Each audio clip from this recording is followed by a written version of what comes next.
Oh boy, have I been waiting for this shit. 4 damn years in that hell. All the shit they did to us. Well, it's time to get them back. Now, I think I'll start off with a little bit of history of this shithole school. Let's go with the teachers first. Now, PAH has some god-awful teachers, like bottom of the barrel. They shouldn't even be allowed to teach. One example would be my 11th grade math teacher called, let's call her Taco Bell. She always had Taco Bell wrappers in her desk. Now, Miss Taco Bell was not good at her job at all. All she taught me was to complain and complain and complain. I failed that fucking class, and she only taught about 45 minutes out of the whole year. All she did was rant about how bad the school was, and she blamed me for failing when she didn't do shit. Now, don't get me wrong, I like this person as like a person, but not a teacher. She was just a shit teacher. My English teacher was even worse. She legit ran the walkout for the school and called us all idiots and acted like she wanted to help us. I hated that woman so much. Now let's get into the juicy shit about PHS. So my junior year, they had a sex talk assembly, when they invited some speaker to talk to us. Now it was all fun and everything, but what PHS did next was fuck. So they had this mandatory meeting or assembly for all the girls, and more or less all it was like, don't act like foes, don't act like thoughts, you're making the men can't keep in their pants, stop dressing like fucking hoes. And the boys, they didn't have an assembly at all. Now, the news got me coming to this, and let's see what the news said. Outrage sparked in a small town after a high school dating assembly, and some feel it went too far. ABC 15's Sonu Wasu is in Payson, where students and parents tell us they're offended.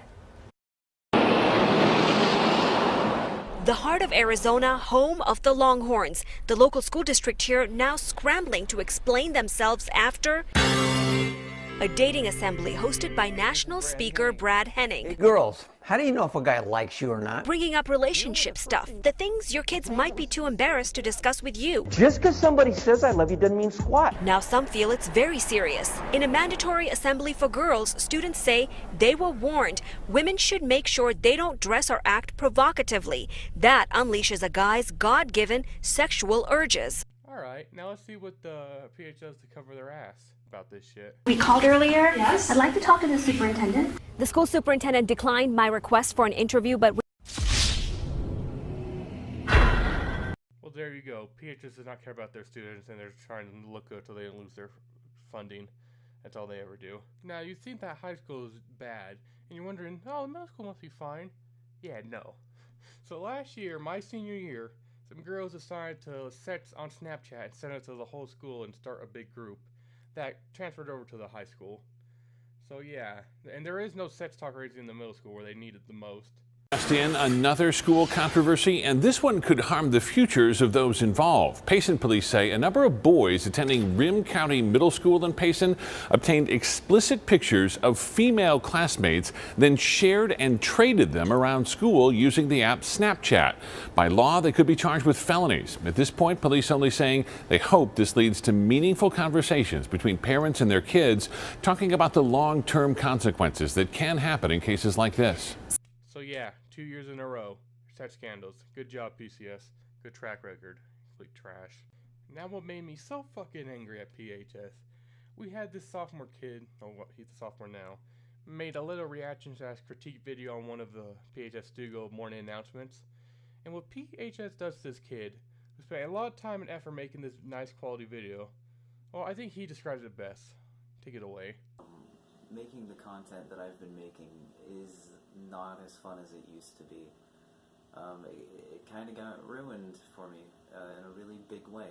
Basically what happened was I almost got expelled for making the videos that I like making, particularly for the Payson Stugo one. For those of you that remember that super controversial video, it was so edgy and cool. It wasn't, it was just the content I've been making. Long story short, that completely discouraged me. It made me not want to make any more content.